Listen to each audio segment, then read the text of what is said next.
Hello students, welcome to law excellence IAS academy. ఇవాళ మనం December 13వ తేదీకి సంబంధించి హిందూ పేపర్లోని ఇంపార్టెంట్ టాపిక్స్ చూద్దాం. మొదటిగా చూడండి, డిజాస్టర్ మేనేజ్మెంట్ అమెండ్మెంట్ బిల్ 2024కి సంబంధించి లోక్సభ దీన్ని పాస్ చేసింది అన్నట్టుగా. రెండవది, యుఎన్ఎస్సిలో పాకిస్తాన్కి సంబంధించి, అంటే యుఎన్ఎస్సిలో ఉన్నటువంటి నాన్ పర్మనెంట్ మెంబర్ స్టేట్స్లో ఒకటిగా ఇప్పుడు యుఎన్ఎస్సి ఎలెక్ట్ అయింది ఆ కంటెక్స్ట్లో. మూడవదేమో సైమల్టేనియస్ ఎలక్షన్స్కి సంబంధించినటువంటి బిల్స్కి యూనియన్ కేబినెట్ అప్రూవల్ ఇవ్వటం జరిగింది. నాలుగవది చూడండి, అర్బన్ లోకల్ గవర్నమెంట్స్కి సంబంధించిన ఎన్నికల గురించి క్లియర్గా ఇక్కడ ఒక ఆర్టికల్ని ఇచ్చారనమాట. అలానే ఐదవది, శ్రీలంక ఫిషరీస్ మినిస్టర్ ఏమంటూ ఉన్నారు, ఇండియన్ ఫిషర్మెన్ బాటమ్ ట్రాలింగ్ని ఖచ్చితంగా స్టాప్ చేయాలి, అప్పుడే రెండు దేశాలకి సంబంధించి ఈ ఫిషరీస్కి సంబంధించిన రిలేషన్స్లో ముందడుగు పడుతుంది అన్నట్టుగా చెప్పారు. అలాగే ఆరవది, గుకేష్, ఇతను యంగెస్ట్ వరల్డ్ చెస్ ఛాంపియన్గా నిలవటం జరిగింది దానికి సంబంధించి. మన ఫస్ట్ ఆర్టికల్ చూడండి, డిజాస్టర్ మేనేజ్మెంట్ యాక్ట్ 2005కి సంబంధించి. సో దీనిని మనం పాలిటీలో పార్లమెంట్ కింద చదువుకుంటామన్నమాట, బిల్స్ని పాస్ చేయటం గురించి. అయితే డిజాస్టర్ మేనేజ్మెంట్ యాక్ట్ 2005కి అమెండ్మెంట్ తీసుకురావాలి అన్నట్టుగా ఒక బిల్ని ప్రవేశపెట్టడం జరిగింది లోక్సభలో. మరి ఈ బిల్లుని ఆగస్టు 1వ తేదీన ఆగస్టు 1, 2024న లోక్సభలో ప్రవేశపెడితే దీనికి డిసెంబర్ 12వ తేదీన లోక్సభ ఈ బిల్లుని పాస్ చేయటం జరిగింది. అయితే ఈ 2005లో ఉన్నటువంటి డిజాస్టర్ మేనేజ్మెంట్ యాక్ట్ అన్నటువంటిది డిజాస్టర్ మేనేజ్మెంట్ని 3 లెవెల్స్లో చెప్తుంది. 3 లెవెల్స్ ఏంటి అవి? ఒకటి వచ్చేసరికి NDMA, national disaster management authority national లెవెల్లో ఉంటుంది. రెండవది state disaster management authority state లెవెల్లో ఉంటుంది. మూడవది డిస్ట్రిక్ట్ డిజాస్టర్ మేనేజ్మెంట్ అథారిటీ, అంటే డిస్ట్రిక్ట్ లెవెల్లో అనమాట. ఇవి వివిధ డిజాస్టర్ మేనేజ్మెంట్ ప్లాన్స్ని ప్రిపేర్ చేయటం జరుగుతుంది. అంతేకాదు ఇప్పుడు మనం గమనిస్తే కనుక వేరియస్ గవర్నమెంట్ డిపార్ట్మెంట్స్తో కలిసి కూడా డిజాస్టర్ మేనేజ్మెంట్ ప్లాన్స్ని తీసుకురావటం, రివ్యూ చేయటం, అలానే గైడ్ లైన్స్ని తీసుకురావటం కావచ్చు, డిజాస్టర్ మిటిగేషన్స్కి సంబంధించిన ఫండ్స్కి సంబంధించిన ప్రొవిజన్స్ని రికమెండ్ చేయటం కావచ్చు, అవన్నీ ఎన్డిఎంఏ, ఎస్డిఎంఏ ఇవి చూసుకుంటాయన్నమాట. అయితే ఇప్పుడు తీసుకొచ్చినటువంటి ఈ బిల్ ఏదైతే ఉందో ఇది ఎన్డిఎంఏకి, అంటే నేషనల్ డిజాస్టర్ మేనేజ్మెంట్ అథారిటీ అన్నటువంటిది ఈ చట్టం కింద రెగ్యులేషన్స్ చేయాలంటే సెంట్రల్ గవర్నమెంట్ యొక్క ప్రియర్ అప్రూవల్ అన్నటువంటిది ఉండాలి అన్నట్టుగా ఇందులో ఒక ప్రొవిజన్ని పెట్టడం జరిగింది. అట్లానే ఈ బిల్ ఏమంటోంది, స్టేట్ గవర్నమెంట్ అన్నటువంటిది ఒక సపరేట్ అర్బన్ డిజాస్టర్ మేనేజ్మెంట్ అథారిటీని స్టేట్ క్యాపిటల్స్లోను, అలానే ఏవైతే మున్సిపల్ కార్పొరేషన్స్ ఉంటాయో అలాంటి సిటీస్లోనూ ఏర్పాటు చేయాలి. ఈ అర్బన్ డిజాస్టర్ మేనేజ్మెంట్ అథారిటీలోకి వచ్చేసరికి చైర్పర్సన్గా ఎవరు ఉంటారు అంటే అక్కడ మున్సిపల్ కమిషనర్ ఉంటారనమాట. అలానే అక్కడ డిస్ట్రిక్ట్ కలెక్టర్ వచ్చేసరికి వైస్ చైర్పర్సన్గా ఉంటారు. మిగతా మెంబర్స్ని స్టేట్ గవర్నమెంట్ అన్నటువంటిది స్పెసిఫై చేస్తుంది.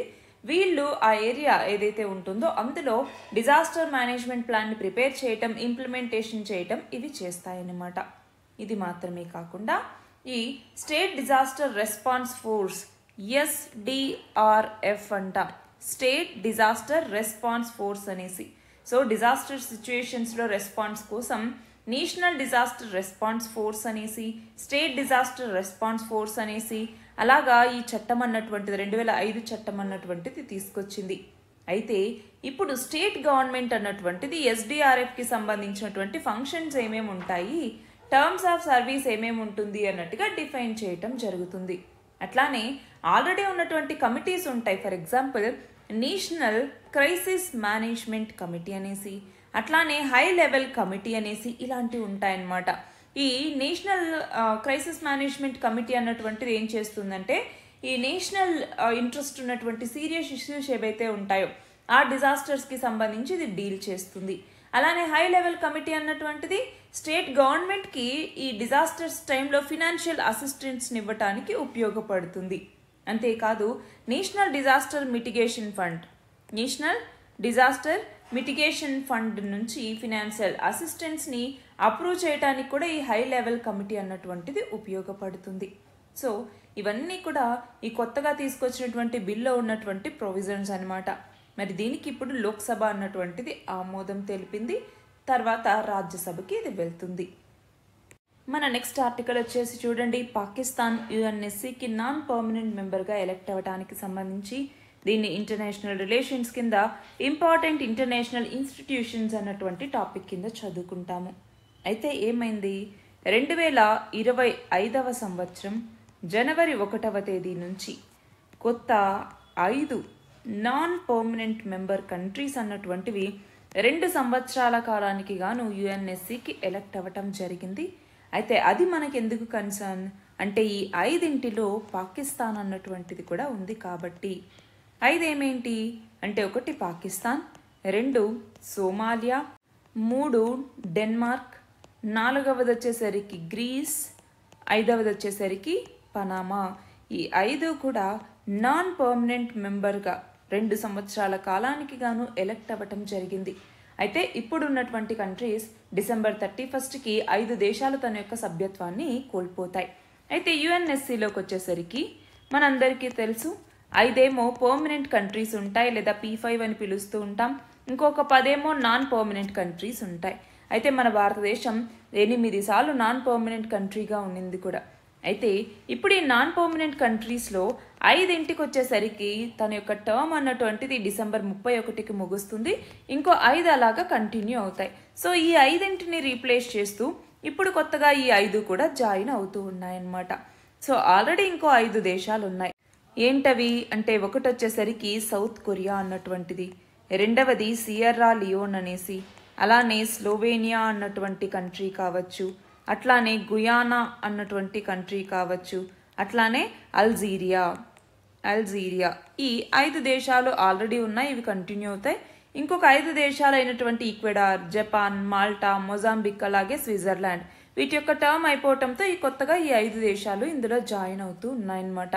అయితే ఇప్పుడు గమనించాలి, ఈ 10 దేశాల్లో 5 వచ్చేసరికి ఆర్గనైజేషన్ ఆఫ్ ఇస్లామిక్ కోఆపరేషన్లో భాగంగా ఉన్నటువంటి దేశాలే. మరి వాటి నుంచి మనకు ఎలాంటి ఇబ్బందులు ఉండొచ్చు? ఫర్ ఎగ్జాంపుల్ ఇప్పుడు పాకిస్తాన్ ఉందండి. పాకిస్తాన్ ఇప్పుడు యుఎన్ఎస్సిలో మెంబర్గా వచ్చిందంటే మన భారతదేశంకి సంబంధించి పాకిస్తాన్కి సంబంధించి జమ్మూ అండ్ కాశ్మీర్ ఇష్యూ ఉంది. సో దీన్ని లేవనెత్తచ్చు. అట్లానే మనం పాకిస్తాన్కి సంబంధించినటువంటి కొన్ని ఆర్గనైజేషన్స్ని టెర్రరిస్ట్ ఆర్గనైజేషన్స్గా గుర్తించండి అని చెప్పేసి, ఇండివిజువల్స్ని టెర్రరిస్టులుగా గుర్తించండి అన్నట్టుగా చాలాసార్లు యుఎన్ఎస్సిలో మాట్లాడడం జరిగింది. మరి ఇప్పుడు అది జరుగుతుందా లేదా అన్నటువంటిది ఒక క్వశ్చన్. అలానే యుఎన్ఎస్సి మనం చూస్తే 2021లోను 2023లోను గ్లోబల్ కౌంటర్ టెర్రరిజం స్ట్రాటజీ అన్నట్టుగా తీసుకొచ్చి మాట్లాడటం జరిగింది. మరి ఇప్పుడు ఈ టెర్రరిజంకి అగెనెస్ట్గా ఫైట్ చేయటానికి పాకిస్తాన్ ఇస్లామోఫోబియాని ఒక వెపన్గా వాడచ్చు, దీన్ని డైల్యూట్ చేయటానికి అన్నటువంటిది కూడా ఒక పాసిబిలిటీనే. అంతేకాదు మనం గమనించాలి, మనము ఎప్పుడైతే యుఎన్ఎస్సిలో నాన్ పర్మనెంట్ కంట్రీగా ఉన్నామో అప్పుడు వరల్డ్ అంటే ఇంటర్నేషనల్ పీస్ మరియు సెక్యూరిటీని స్ట్రెంథెన్ చేయడానికి చాలా ఇంపార్టెంట్ రోల్ని ప్లే చేశాము.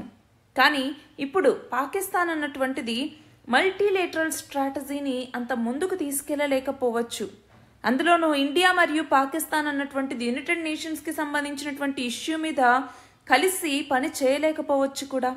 సో దీనివల్ల కూడా మన యొక్క ప్రియారిటీస్ ఇబ్బంది పడతాయి. అలానే పాకిస్తాన్తో రిలేషన్స్ డెటీరియరేట్ అయ్యేటటువంటి ఛాన్సెస్ కూడా ఉన్నాయి. మన నెక్స్ట్ ఆర్టికల్ చూడండి, యూనియన్ క్యాబినెట్ సైమల్టేనియస్ పోల్స్కి సంబంధించినటువంటి బిల్స్కి అప్రూవల్ ఇవ్వటం జరిగింది. మరి దీనిని పాలిటీలో మనం చదువుకుంటాం, ఫెడరలిజం అన్నటువంటి టాపిక్ కింద చదువుకుంటాం. అలానే గవర్నమెంట్ పాలసీస్ అండ్ ఇంటర్వెన్షన్స్ అన్నటువంటి టాపిక్ కింద చదువుకుంటాం. అయితే ఇప్పుడు మనం గమనించాలి, లోక్సభ అలాగే స్టేట్ అసెంబ్లీస్ మరియు లోకల్ బాడీస్కి అన్నింటికి ఒకేసారి పోల్ అంటే ఎన్నికలు జరగాలి అన్నటువంటి ఉద్దేశంతో తీసుకొచ్చినటువంటి కాన్సెప్టే సైమల్టేనియస్ ఎలక్షన్స్ లేదా జమిలీ ఎన్నికలు అనేసి పిలుస్తూ ఉంటాం. అందులో దీనికి సంబంధించిన సాధ్యాసాధ్యాల మీద రామ్నాథ్ కోవింద్ ఈయన యొక్క నేతృత్వంలో ఒక హై లెవెల్ కమిటీని ఏర్పాటు చేయటం జరిగింది. అయితే ఈ కమిటీ ఏమని చెప్పింది, లోక్సభ అలానే స్టేట్ లెజిస్లేటివ్ అసెంబ్లీస్కి ఒకసారి ఎన్నికలు నిర్వహించి వితిన్ 100 days లోపల లోకల్ బాడీస్కి కూడా ఎన్నికలు నిర్వహించాలి అన్నట్టుగా చెప్పటం జరిగింది. అండ్ సైమల్టేనియస్ ఎలక్షన్స్కి వెళ్ళొచ్చు అన్నట్టుగా ఈ కమిటీ రిపోర్ట్ ఇచ్చింది. 1 నేషన్ 1 ఎలక్షన్ కమిటీ అని కూడా పిలుస్తూ ఉంటాం. అయితే ఈ కమిటీ ఇచ్చినటువంటి కొన్ని ఇంపార్టెంట్ రికమెండేషన్స్ మనకి తెలియాలి. అదేంటి? ఒకటి, ఈ యొక్క సైమల్టేనియస్ ఎలక్షన్స్ని అమలు చేయాలి అంటే అప్పుడు మన యొక్క కాన్స్టిట్యూషన్ని అమెండ్ చేయాల్సినటువంటి అవసరం అన్నటువంటిది ఏర్పడుతుంది. ఎందుకు? ఒకటవది వచ్చేసరికి ఇందాక అన్నట్టుగా లోక్సభ అలానే స్టేట్ లెజిస్లేటివ్ అసెంబ్లీస్కి ఎన్నికలు నిర్వహించేటప్పుడు స్టేట్స్ యొక్క రాటిఫికేషన్ అన్నటువంటిది అవసరం లేదు. స్టేట్స్ ఆ బిల్ని రాటిఫై చేయాల్సినటువంటి అవసరం లేదు. సో కాన్స్టిట్యూషనల్ అమెండ్మెంట్ ఒకటి సరిపోతుంది. సో ఇక్కడ ఒక కాన్స్టిట్యూషనల్ అమెండ్మెంట్ అన్నటువంటిది కావాలి. రెండవది వచ్చేసరికి ఈ లోకల్ బాడీస్ అంటే ఏంటి? మున్సిపాలిటీస్ కావచ్చు, అట్లానే పంచాయతీరాజ్ ఇన్స్టిట్యూషన్స్ కావచ్చు, వీటికి 100 రోజుల లోపల మనం ఎన్నికలు నిర్వహించాలన్నాం కదా, దానికి మనం చూస్తే half of the states ratify చేయాల్సి వస్తుంది. సో దీనికి ఇంకొక అమెండ్మెంట్ అన్నటువంటిది అవసరమవుతుంది. అయితే దాదాపు చాలా అమెండ్మెంట్స్ అన్నటువంటివి కాన్స్టిట్యూషన్లో కావాలి. For example article 82A. Article 82A అన్నటువంటిది ఏంటి అంటే సైమల్టేనియస్ ఎలక్షన్స్కి సంబంధించినటువంటి ప్రాసెస్ గురించి తెలియజేస్తుంది అన్నమాట. అట్లానే ఆర్టికల్ 83(4) అలానే ఆర్టికల్ 172(4) ఇవి ఏం తెలియజేస్తాయంటే లోక్సభ అలానే స్టేట్ లెజిస్లేటివ్ అసెంబ్లీస్కి సంబంధించి అన్ఎక్స్పైర్డ్ టర్మ్ అంటే ఏంటి? ఫర్ ఎగ్జాంపుల్ 5 సంవత్సరాల కాలానికి నేను ఇప్పుడు ఎలక్షన్స్ని నిర్వహించాను. ఇది నార్మల్గా సైమల్టేనియస్ ఎలక్షన్స్లో. కానీ ఏదో ఒక రీజన్ వల్ల ఎలక్షన్స్ ముందుగానే జరగాల్సి వచ్చిందనుకోండి, ఆ టైంలో ఆ ఎలక్షన్ అన్నటువంటిది ఫర్ ఎగ్జాంపుల్ 4 ఏళ్ల వరకు ఆ గవర్నమెంట్ కొనసాగింది, తర్వాత ఆ గవర్నమెంట్ కొలాప్స్ అయింది అనుకోండి. సో ఆ టైంలో ఎన్నికలు నిర్వహించాల్సి వస్తే మళ్ళీ నార్మల్ ఎన్నికలు అయిపోతాయి. సైమల్టేనియస్ ఎన్నికలకి 1 సంవత్సరమే గ్యాప్ ఉంటుంది. సో ఇప్పుడు జరిగేటటువంటి ఎలక్షన్ అన్నటువంటిది ఆ 1 సంవత్సరం కాల పరిమితికి మాత్రమే జరుగుతుందన్నమాట. సో అదొకటి. ఇంకొకటి వచ్చేసరికి ఆర్టికల్ 324A అన్నటువంటిది. సో దీంట్లో ఏంటి అంటే మున్సిపాలిటీ మరియు పంచాయత్ ఎలక్షన్స్ని సైమల్టేనియస్గా ఈ లోక్సభ, స్టేట్ అసెంబ్లీస్ వీటితో ఎన్నికలు నిర్వహించాలి అంటే దానికి సంబంధించినటువంటి పవర్స్ అన్నటువంటివి, అంటే ఏవైనా కొత్త ఆర్టికల్ని తీసుకురావాలంటే దానికి సంబంధించినటువంటి పవర్ పార్లమెంట్కి ఉంటుంది అన్నట్టుగా చెప్తుందన్నమాట. ఇది మాత్రమే కాకుండా సింగిల్ ఎలక్టోరల్ రోల్ అన్నటువంటిది స్టేట్ ఎలక్షన్ కమిషన్తో కలిసి తీసుకురావాల్సి ఉంటుంది. అట్లానే హంగ్ అసెంబ్లీ వచ్చిందనుకోండి, లేదా నో కాన్ఫిడెన్స్ మోషన్ వచ్చిందనుకోండి, లేదా ప్రీమెచ్యూర్ డిజల్యూషన్ అన్నటువంటిది జరిగిందనుకోండి, సో ఆ అన్ఎక్స్పైర్డ్ టర్మ్ వరకు మాత్రమే మళ్ళీ కొత్త గవర్నమెంట్ అన్నటువంటిది ఏర్పడుతుంది. అట్లానే లాజిస్టిక్స్ రిక్వైర్మెంట్స్ అన్నటువంటివి ఉంటాయి. ఫర్ ఎగ్జాంపుల్ ఇప్పుడు ఈవీఎం కావచ్చు, వీవీప్యాట్ కావచ్చు, పోలింగ్ పర్సనల్ కావచ్చు, అలాగే సెక్యూరిటీ ఫోర్సెస్ కావచ్చు, వీళ్ళందరికీ సంబంధించి. అట్లానే ఎలక్షన్స్ యొక్క సింక్రనైజేషన్కి సంబంధించి చూస్తే మనకి అపాయింటెడ్ డేట్ అనేసి ఉంటుందన్నమాట. అపాయింటెడ్ డేట్ అనేసి. సో అపాయింటెడ్ డేట్ అంటే ఏంటి? ఎలక్షన్స్ జరిగి లోక్సభ యొక్క ఫస్ట్ సిట్టింగ్ ఉంటుంది కదా, ఆ డేట్ని అపాయింటెడ్ డేట్ అనేసి పిలుస్తూ ఉంటారు. ఆ డేట్ నుంచే కొత్త ఎలక్టోరల్ సైకిల్ అంటే 5 సంవత్సరాల ఎలక్టోరల్ సైకిల్ అన్నటువంటిది స్టార్ట్ అవుతుందన్నమాట. మరి అలాగా ఈ రిపోర్ట్ అన్నటువంటిది రామ్నాథ్ కోవింద్ కమిటీ రిపోర్ట్ అన్నటువంటిది ఈ కొత్త ప్రొవిజన్స్ అన్నింటినీ ఇచ్చింది. అయితే ఇక్కడ మనం గమనించాల్సింది ఏంటి? కన్సర్న్స్ ఏమేమి ఉన్నాయి అన్నట్టుగా.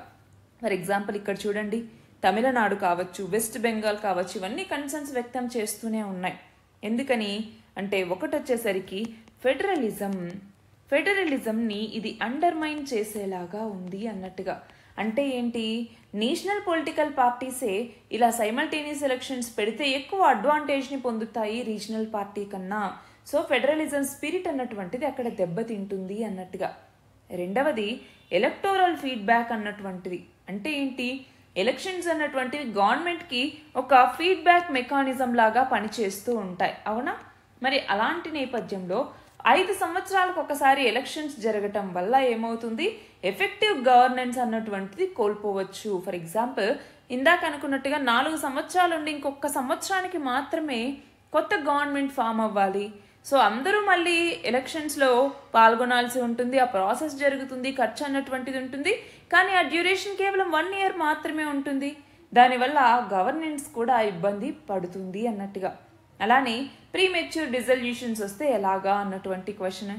అట్లానే ఇప్పుడు ఏవైతే డ్యూరేషన్కి సంబంధించి కావచ్చు లేదా డిజల్యూషన్స్కి సంబంధించి కావచ్చు ఎలక్షన్స్ తీసుకొచ్చారో అమెండ్మెంట్స్ ఏవైతే ఆర్టికల్ 83 అని 174 అని 324 అనేసి 172 అనేసి ఇవన్నీ చెప్తూ ఉన్నామో ఇవన్నింటిలో కూడా అమెండ్మెంట్స్ మళ్ళీ కావాలి. సో కాన్స్టిట్యూషనల్ అమెండ్మెంట్స్ వల్ల లెంత్ అన్నటువంటిది ఇంకొంచెం ఎక్కువ అవుతుంది కాన్స్టిట్యూషన్కి. అట్లానే ఓటర్ ఎంగేజ్మెంట్కి సంబంధించి కూడా ఫర్ ఎగ్జాంపుల్ రీజనల్ పార్టీస్ అన్నటువంటివి పర్సనల్ మెథడ్స్కి వెళ్తూ ఉంటాయి ఓటర్ ఎంగేజ్మెంట్కి. For example door to door campaign చేస్తూ ఉంటారు, లేదంటే లోకల్ మీటింగ్స్ పెట్టడం, చిన్న చిన్న ర్యాలీస్ నిర్వహించడం అట్లాంటివి. కానీ సైమల్టేనియస్ ఎలక్షన్స్ పెట్టాయనుకోండి, అప్పుడు పెద్ద పెద్ద కార్పొరేట్ మీడియా ఇన్ఫ్లుయెన్స్ ఎక్కువ అవుతుంది, పెద్ద పెద్ద ర్యాలీస్ని ఆర్గనైజ్ చేస్తారు. దానివల్ల లోకల్గా ఉన్నటువంటి పార్టీస్, రీజనల్ పార్టీస్ అన్నటువంటివి ఇబ్బందులు పడే అవకాశం ఉంటుంది. అంతేకాదు ఒక స్టడీ ప్రకారం చూస్తే ఒక ఎలక్షన్స్ అన్నటువంటివి సైమల్టేనియస్గా పెడితే అప్పుడు సేమ్ పార్టీకి ఓటు వేసేటటువంటి ఛాన్స్ 77% ఉంటుంది అనేసి. సో ఇది ఫెడరలిజంని చాలా అండర్మైన్ చేస్తుంది అన్నటువంటి కంటెక్స్ట్లో చాలా నెగిటివ్ ఫీడ్బ్యాక్ అన్నటువంటిది ఉందన్నమాట. అట్లానే సేమ్ చూడండి అర్బన్ లోకల్ గవర్నమెంట్కి సంబంధించి ఆల్రెడీ ఇప్పటికీ మనకి లోకల్ గవర్నమెంట్స్లోకి వచ్చేసరికి ఫండ్స్ అన్నటువంటివి సరిగ్గా లేదు. అట్లానే అర్బన్ లోకల్ బాడీస్కి 18 డ్యూటీస్ని ఇవ్వటం జరిగింది. సో ఆల్రెడీ 18నే ఇంకా స్టేట్ పూర్తిగా అర్బన్ లోకల్ బాడీస్కి ఇవ్వలేదు. సరైనటువంటి ట్యాక్స్ కలెక్షన్ అథారిటీస్ అన్నటువంటివి ఈ లోకల్ గవర్నమెంట్కి ఉండట్లేదు. ఆల్రెడీ ఇన్ని ప్రాబ్లమ్స్ని ఫేస్ చేస్తూ ఉన్నటువంటి అర్బన్ లోకల్ బాడీస్ ఇప్పుడు ఒకవేళ గనక సైమల్టేనియస్ ఎలక్షన్స్కి వెళ్ళటం ద్వారా వన్ నేషన్ వన్ ఎలక్షన్ అంటూ ఉంటాం కదా, దానివల్ల ఎకనామిక్ గ్రోత్ మరింతగా రావచ్చు అన్నట్టుగా. ఎకనామిక్ గ్రోత్ అన్నటువంటిది లోకల్ గవర్నమెంట్స్లో కూడా రావచ్చు. అంతేకాదు సోషల్ అలానే కల్చరల్ వెల్ బీయింగ్ అన్నటువంటిది కూడా పెరిగే అవకాశం ఉంది అన్నట్టుగా. ఎందుకని అంటే అర్బన్ లోకల్ పాపులేషన్ అన్నటువంటిది పెరుగుతోంది.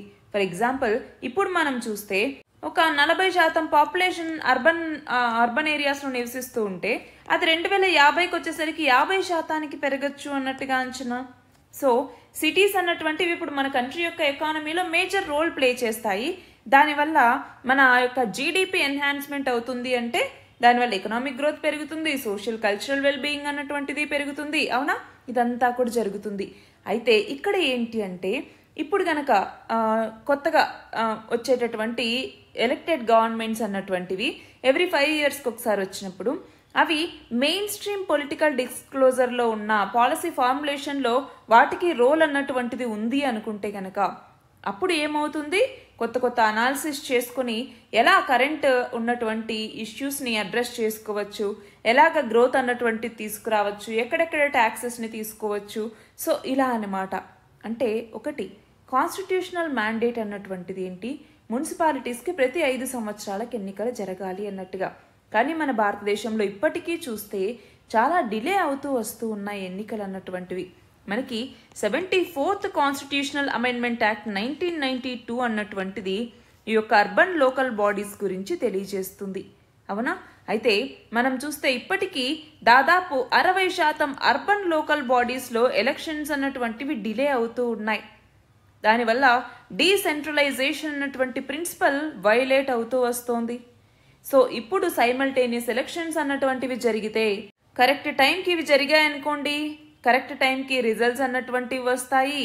అలాగే అడ్మినిస్ట్రేటివ్ కంట్రోల్ అన్నటువంటిది కరెక్ట్గా ఉంటుంది. అలాగే అడ్మినిస్ట్రేషన్ ఫంక్షన్స్ అన్నటువంటివి సరిగ్గా జరుగుతాయి. దానివల్ల పీపుల్కి నమ్మకం వస్తుంది, డెవలప్మెంటల్ ప్లాన్స్ ఎఫెక్టివ్గా తీసుకురావడానికి ఉపయోగపడుతుంది. అలాగే ఎలక్టరేట్ యొక్క డెవలప్మెంటల్ నీడ్స్ని తెలుసుకుని వాటిని ఫుల్ఫిల్ చేయగలిగినటువంటి ఆ కెపాసిటీ కూడా లోకల్ గవర్నమెంట్స్కి వస్తుంది. సో మన లోకల్ డెమోక్రసీ అన్నటువంటిది బాగుపడాలంటే అందులో ఒకటి వచ్చేసరికి సైమల్టేనియస్ ఎలక్షన్స్ కూడా అన్నటువంటిది ఈ ఆర్టికల్. మన నెక్స్ట్ ఆర్టికల్ చూడండి, శ్రీలంకకి మరియు మన భారతదేశానికి ఉన్నటువంటి రిలేషన్స్కి సంబంధించి. అయితే దీనిని ఇంటర్నేషనల్ రిలేషన్స్ కింద చదువుకుంటాం. అయితే మనకి శ్రీలంకకి మధ్య ఉన్నటువంటి ఇష్యూస్లో ఒక ఇంపార్టెంట్ ఇష్యూ వచ్చేసరికి ఫిషర్మెన్ ఇష్యూ అన్నటువంటిది.